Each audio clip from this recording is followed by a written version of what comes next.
There's an everything to There's it. an everything. But it's A little just bit of a literature to it. like the reviewer will say this person obviously doesn't understand the work of Professor Smith. Lo and behold, they're reviewing a paper by Professor Smith.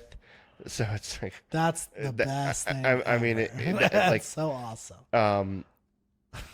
Or the reviewer will insist that something that isn't mistake is a mistake, and then now there's a question of like, okay, how does this get resolved? Because the reviewer clearly doesn't understand this well enough to be reviewing it.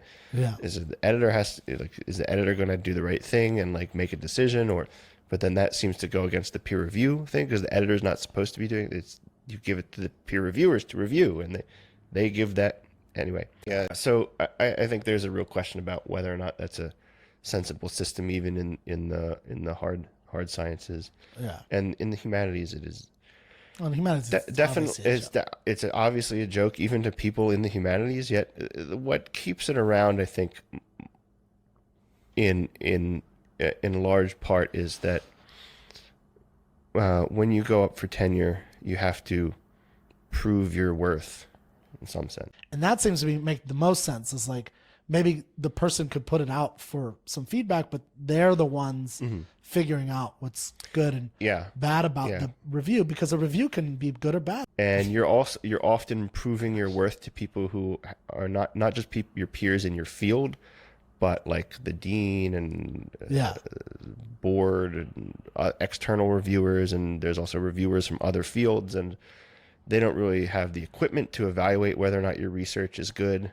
So they either just have to completely defer to the judgment of the people who are actually in your field, or what they can do is, okay, you published in journals, and I don't understand physics, but I know what a top physics journal is. You published in the top physics. There's a kind of, that is part of the supposed value of it, is that it's a way to like objectively show to outsiders that you're in fact knowledgeable in your field. I think there's actually something to that.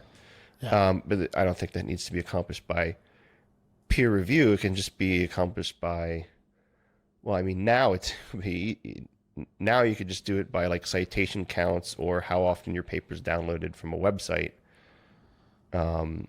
If everybody in your field cites your paper, obviously that's an important paper and you're a knowledgeable person.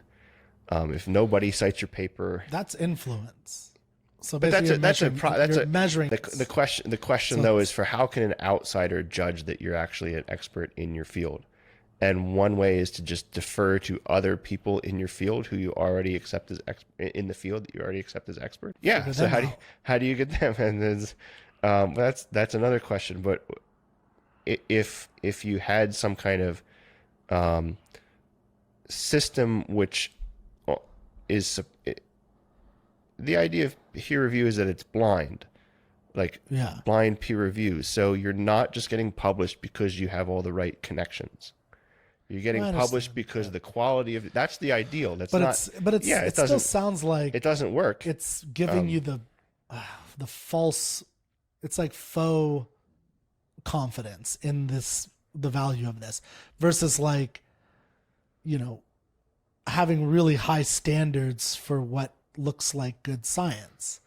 I think that makes more sense to me. As having objective standards for what they would say. I mean, in the question, there's a question of who is they, because everybody seems to have a problem with this system.